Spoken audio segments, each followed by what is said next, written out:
So what exactly is a PhotoPass at concerts and festivals? What does it get you access to? How does it work? How do you get one? Same thing with the ever-elusive artist wristband or all-access pass. Who exactly gets them? Where can you go? What can you do with one? So today I'm going to be answering all these questions and more, basically just breaking down different types of credentials for photographers at concerts and music festivals. I feel like PhotoPasses and credentials are one of those things that no one really talks about, so it can be super confusing when you're first starting out as a concert photographer. In my opinion, it's super important if you're trying to get into concert photography to really understand what the different types of credentials are so you know where you can go, what you can do, and what kind of access you have with the credentials that you've been given. If you're doing press, it's also really important to know what kind of credentials you need to request from your publicist or point of contact, especially if you're doing interviews or any sort of backstage behind-the-scenes coverage. So I'm going to go from the bottom up today with the different types of credentials, from the least access to the most access. So the first and most basic is a ticket. I feel like I don't need to touch on this too much, but it's basically what gets you access to a show or festival. But the reason that I want to bring this up is that for some artists and for some shows, they'll give you a PhotoPass but not a ticket. So what this means is that you can go in with your gear, you can photograph the first 3, but after the first 3 songs, unless you buy your own ticket or you have another ticket somehow, security will escort you out of the venue and you can't stay for the rest of the show. Tickets are basically what anyone attending the show or festival has, whether they're in GA or VIP. These are examples of tickets that I have. This one is a VIP ticket from Porter Robinson's Second Sky Festival in October, and then this is a ticket for Maddie Young's show at Frost Amphitheater. And the next type of credential, and the most common, is a PhotoPass or a photo wristband. This basically allows you to bring your camera and any other gear in, and for most shows or festivals, it also gets you access to the pit. The only exception for this is for some festivals, especially larger ones like Outside Lands in San Francisco, press will get a separate wristband that's basically a GA media wristband, and then how this works is this allows you to bring your camera in the venue and you can photograph from anywhere in the venue, but you can't actually shoot from the pit unless you also have a separate pit wristband. And these are some examples of different photo wristbands or credentials that I've gotten. So this one is from Imagine, which was a music festival in Georgia. So basically they were handing these out to all press. So this allowed you to bring your camera in and access the pit. And then this one I think was from Porter Robinson's Second Sky After Party. So I also had all access creds, but this allowed me to bring my camera in. So you'll see everything is crossed off except for photo. And then these ones are from Insomniac music festivals. I think that this one was from Hard Summer, and it basically just says camera okay, so you can bring in your gear and go into the pit. And it works like this for all Insomniac festivals, so I actually wasn't shooting press for Lost in Dreams. I was working directly for a few different artists who were playing the festival, but they also gave me one, so it just says camera okay. And they were handing this out to artist crew, basically just to let security know that it was okay for us to bring our gear in. And then this is a pit wristband from Outside Lands. So you specifically needed this to access the pit, and then security would be checking them at both sides of the pit when you were entering. And then I don't think you were able to specifically apply for a pit wristband. From my understanding, how it worked was they had all of the editors for the different publications submit to get passes for Outside Lands, and then I believe depending on the size of the publication, they would then approve you for media, and then they would also approve some people from that larger media pool to get these photo pit wristbands. So I had a photo pit wristband, and I know a few others who did as well, but I also had one friend who didn't, so she was only able to shoot from the crowd during OSL. And I'm not sure if this was just because Outside Lands was a bigger festival, or if it was because of who was organizing it, but I feel like I learned a lot about credentials and how festivals work behind the scenes from going to Outside Lands as press. So some artists may also hand out artist-specific passes, and this is what allows you to access the pit during their set specifically. So for Outside Lands, this was for Green Day. We didn't have to specifically submit to request coverage, but how it worked was the publicist emailed us, I think a day or 2 before Green Day was slated to go on, and the email basically just said, hey, if you're on the list, you've been approved to shoot for Green Day, and then they told us when and where to meet to get escorted to the pit for their set.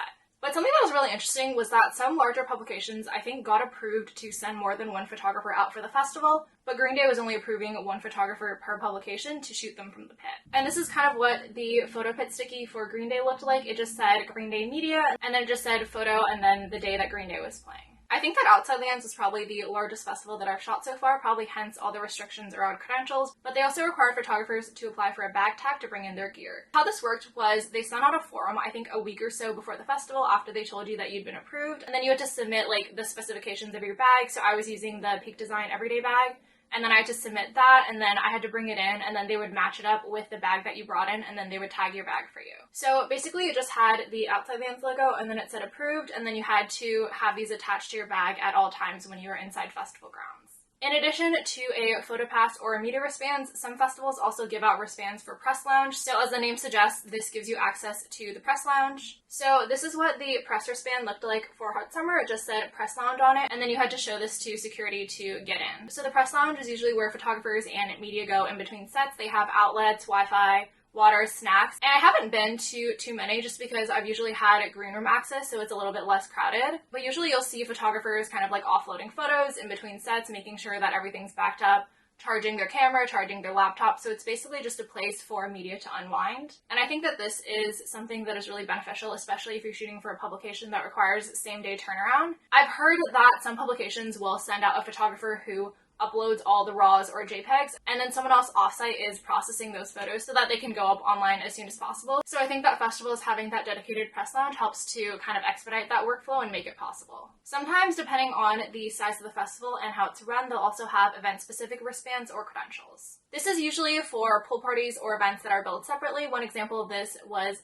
Heineken House at Outside Lands. I think that they also have an activation pop-up style thing at Coachella's. I was shooting directly for 2 artists who were playing Heineken House, so I'm not sure if you also needed credentials if you were just going as press. So this is what the bottom of the sticky looked like for Heineken House. It just basically said Heineken House at the top and then Sunday at the bottom. They had these dated, so there was one for Saturday as well. They probably also had one for Friday, although I didn't go that day. And then sometimes festivals will also have things like pool parties that usually attendees have to pay for, but because you're providing coverage at the festival, if you're going as press, you can usually get these for free. You can just reach out to your publicist or point of contact if this hasn't already been arranged. And then this is what the wristband looked like for the pool party at Imagine. They also had a QR code on the back, but because they were full, I actually had to get escorted in as press, so I didn't have to scan it. The next category is artist wristbands or artist credentials. Artist wristbands will usually get you all access to backstage, side stage, green rooms, places like that, but you don't always get stage access. It really depends on the stage manager and the artist playing that stage. And depending on where you like to go and what you like to do during festivals, artist wristbands will usually also get you access to places like Platinum VIP or dedicated viewing areas for VIP members. It does also depend on the festival though. Outside Lands had a separate viewing area for, I think it was called the Golden Gate Club or something like that. I'm not sure what that was, but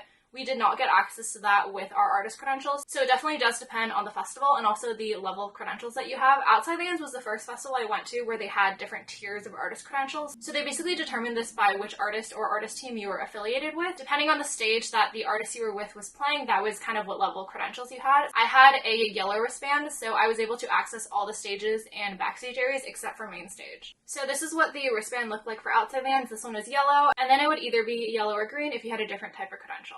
Insomniac usually labels their artist wristbands as music conductors. So this is the wristband that they were handing out at Lost in Dreams, and then they had a similar one but paper for Audiotistic earlier this summer. Usually for music festivals, they'll hand out wristbands like the ones that I just showed you guys, but for concerts, they usually give you a sticky or a colored wristband instead. So this is an example of what an all-access sticky might look like, and then it just has the name of the promoter on the left, and then usually they include the date of the show so that you can't reuse them. So artist wristbands are the credentials that you usually get if you're an artist crew, which means that you're doing media, basically photo or video for that artist. But sometimes they also hand out stickies for artist crew, so this basically allows media stage access and all access during the artist set. So usually it'll have the name of the festival on the top and then the date that the artist is playing on the bottom, and then they'll just write the name of the artist, and sometimes they'll specify photo or photo and video. To get an artist sticky, usually you have to submit a COI or a certificate of insurance, and this basically just ensures that the festival won't be held liable legally if anything happens while you're on stage or in other restricted areas. The reason that they hand out photo stickies separately from artist credentials is that a lot of artists, especially bigger artists, will have closed stages. So if you're working media for that artist, you need to be able to show that you're kind of affiliated with the artist to get access, because security doesn't always have time to keep track of who does and doesn't have access. And I've also seen this play out where sometimes security will have to tap the tour manager or the stage manager's shoulder and be like, hey, does this person have access? Can this person come on stage? Which works in some contexts, but I feel it can also be super annoying for the person who needs to grant access. So the photo sticky is just a streamlined way of showing everyone that, hey, you have access to be here during that artist set.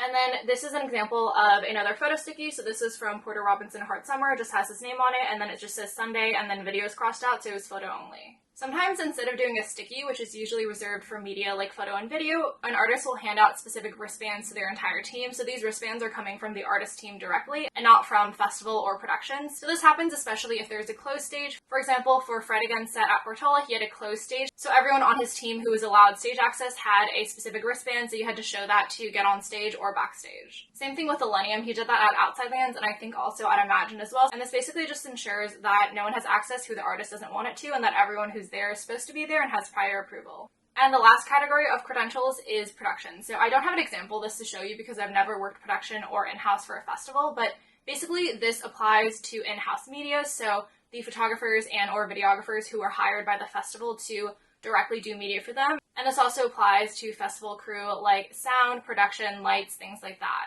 A production wristband for a photographer basically functions like a photo sticky except for every artist. So this basically lets you get stage access and all access for any artist set unless they're having a closed stage or they have other restrictions. I've seen some tour managers or stage managers only allow in-house or festival media on stage, usually during the first 3 songs, sometimes during the last 3. And this just helps to make sure that there's not too many people on stage and that no one's really distracting or getting in the artist's way. So these are all the different types of credentials that you can get as a photographer at concerts and music festivals. Let me know if you have any other questions down below and subscribe for more videos like this.